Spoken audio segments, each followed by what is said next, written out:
Hello, and welcome to The Pond, the strange corner of YouTube, where we do reviews, deep dives, analyze Disney villains, and highlight cows. I take it that's the fight? Oh! I was not expecting that. This is not the end. Oh! And I just barely finished listening to Michael J Sullivan's Drumindor. He has been a very kind guy for the channel, and we like to review all of his stuff. And also, he's been a great person. I think this is the last book of Rhaenyra Chronicles, the prequel to Rhaenyra Revelations. And this book in particular is going to be very fun, because the mission of Hadrian and Royce, should you choose to accept it, is going to a beautiful tropical jungle seaport. And in this dwarven port, where it's now being occupied by humans and run by humans, a single dwarf got fired from his job. And that job is this ancient monolith volcano. Dwarves have made into a big giant forge. And this dwarf who lost everything, his home, his job, his wife, his boss realized this could be deadly. Very deadly. This could change the whole city because the way how this dwarf knows that volcano. Hadrian, Royce, I have a mission for you. So a big chunk of this story is seeing our leads travel this beautiful tropical port looking for one dwarf. Funny enough, one of their side characters decides this is the advantage of a lifetime. Let's abuse this opportunity.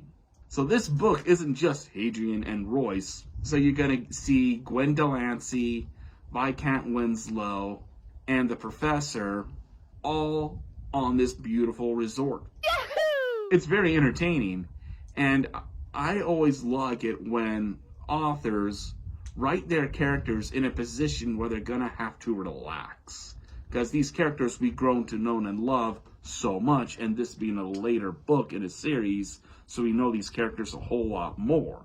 Seeing them get to relax is like, how are they gonna relax? Because Hadrian and Royce are actually really well written characters that are polar opposite of each other.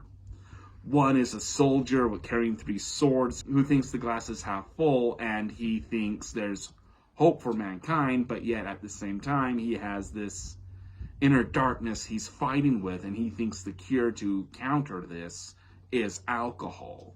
The cause of and solution to all of life's problems. And you have Royce, this man who grew up in the worst conditions. To him, the glass is half empty, and he would love to see the world burn. He has that itch that needs to be itched. And this book addresses that side of him a whole lot more. How can he fight this itch, and yet to see this dark, brooding character not really cut loose, but more like find a way how to relax and also try to understand the relationship he has with this woman. What is it? Passport to heaven. This is a real good character study of the Royce character in general for this book. So this is going to be very fun. And the antagonist, this dwarf that got fired, we see this guy just lose everything.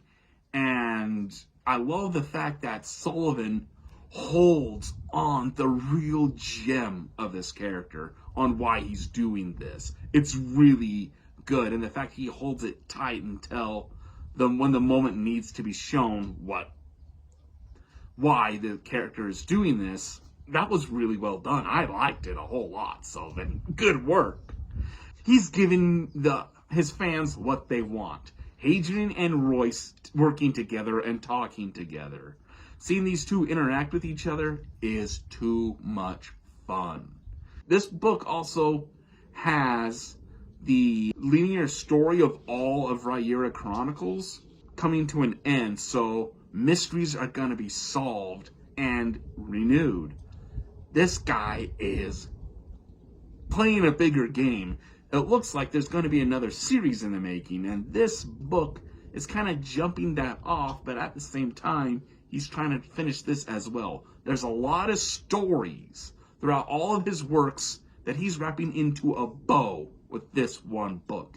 Do you have to read those other stories? No. He tries his best to make sure each series stands out. Right? Your Revelations and Chronicles, these two go more hand in hand with each other. But his other series, you could read them however you want. That's what Sullivan is really good at. That's what he tries to do. In this book in particular, you don't have to read all those to understand this ending. But if you read those and get this ending, it feels good. This is like dedicated to the fan. He knows what we like. He knows, hey, I'm going to give you a lot more love here. And he delivers. He delivers. And I love him for it. Thank you. And I highly recommend it. But of course, in order to read this, you have to read the rest. You have to read all of the Rhaenyra Chronicles books to get to this one. Well, duh. This is very entertaining. It's really well done, and I enjoy the fact that Sullivan, he's getting better with each and every book. What would I rate this? Well, from 1 out of 7, I give it a 6.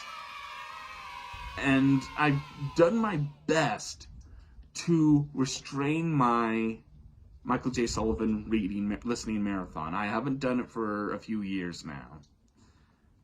And what it is that I choose one of his series and I listen to it all the way to the very end. And that is all of the Rhaenyra books. And I haven't done this for a while, and with all of his new books that I've done a review off of, I feel like now it's time to put everything in one go. And I am curious to see how all his new books tie everything together now. This could be very interesting, and I'll do this later on and give a video of how it looks. So that could be way in the future, but it's something to look forward to, because I enjoy these books, and I enjoy doing this once in a while. And I think it's now, after this book, it's now time to do that. But until that time comes, this is the Bullfrog in the Empty Chicken Coop signing out.